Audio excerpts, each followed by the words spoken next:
ពេលនេះថៃបានប្រកាសពីគោលបំណងធំរបស់ថៃហើយគឺត្រូវតែច្បាមយកដែនសមុទ្រដែលហៅថាតំបន់ត្រួតស៊ីគ្នាជាមួយខ្មែរហ្នឹងផ្ដាច់មុខតែម្ដងដូចនេះថៃត្រូវតែប្រកាសលុបចោល MOU ឆ្នាំ2001ដែលទទួលស្គាល់ដែនសមុទ្ររួមចែកផលប្រយោជន៍គ្នាហើយតាមការសន្និដ្ឋានដែនសមុទ្រនេះហើយជាគោលដៅធំបំផុតនៃសង្គ្រាមដែនសមុទ្រត្រួតស៊ីគ្នានេះគឺមានកំណត់ព្រៃនិងអូស្មန်មហាសាលដែលថៃតែងតែនឹកសម័យរងថ្ងៃថៃបានសាកល្បងកម្លាំងហើយឃើញថាថៃមានប្រៀបថៃបានសាកល្បងច្បាប់អន្តរជាតិទាំងអស់ឃើញថាច្បាប់អន្តរជាតិ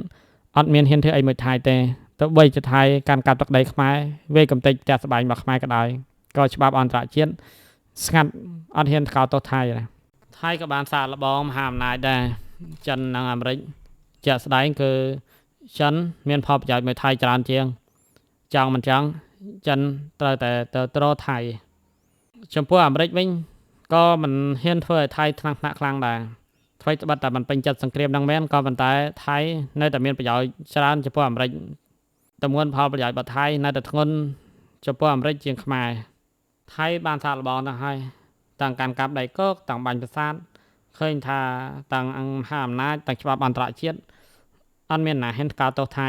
ហេតុនេះហើយដែនសមុទ្រដែលមានទ្រព្យមហាសាលរឿងអីថៃមិនហ៊ានសាកល្បងពេលបាត់ថ្ងៃនេះយើងបានឃើញថៃឲ្យទាហានទៅជន់មីនដើម្បីបង្កើនការតានតឹងតាមព្រំដែនក្រោយពីប្រកាសលុបចោល MOU ឆ្នាំ2001នៅបញ្ហាមួយទៀតដែលថៃយកធ្វើជាលេសនៅថៃឥឡូវហ្នឹងកំពុងតែមានបញ្ហាបោះឆ្នោតគឺការកេងបន្លំស្លឹកឆ្នោតហើយអ្វីដែលយើងស្មានខុសគឺនឹងមានការតវ៉ាខ្លាំងមានទំនាស់ខ្លាំងនៅក្នុងសង្គមថៃដូច្នេះដើម្បីលុបទំនាស់អស់ហ្នឹងដើម្បីបង្វែរទំនាស់អស់ហ្នឹងថៃប្រើស្នៀតចាស់គឺវាយខ្មែរ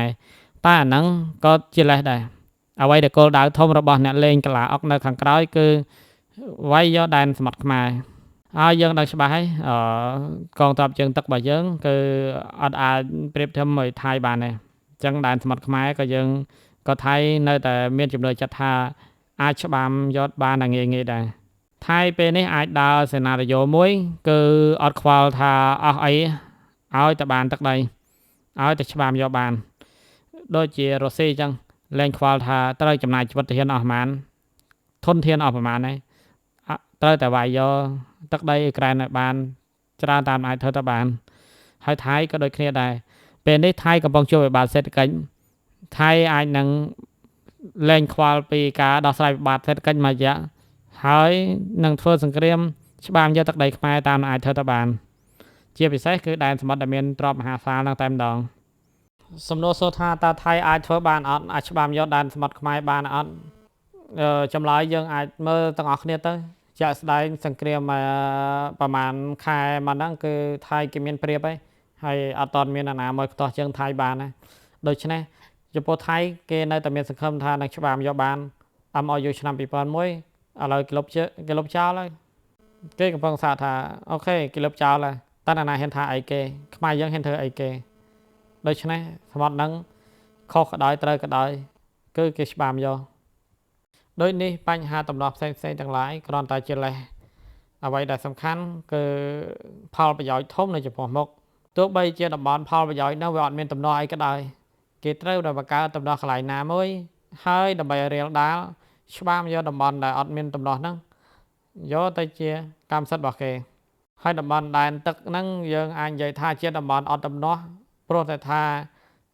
ភាគីសងខាងបានព្រមព្រៀងមួយគ្នាចុះ MOU ឆ្នាំ2000ក្នុងការគ្រប់គ្រងរួមបែងចែកផលប្រយោជន៍រួមក៏ប៉ុន្តែពេលនេះឥឡូវគេថាគេលែងទទួលស្គាល់អាហ្នឹងវិញគេត្រូវលុបចោលគេត្រូវតែច្បាមយកទៅឯងវិញឥឡូវយើងធ្វើអីគេអង្គការអន្តរជាតិណាហ៊ានធ្វើអីគេបញ្ហាគឺនៅត្រង់ហ្នឹងហើយដំណោះស្រាយចាក់ស្ដែងគឺយើងចាំមើលតទៅទៀតថាយើងអាចនឹងឆ្លើយតបបានប៉ុណ្ណា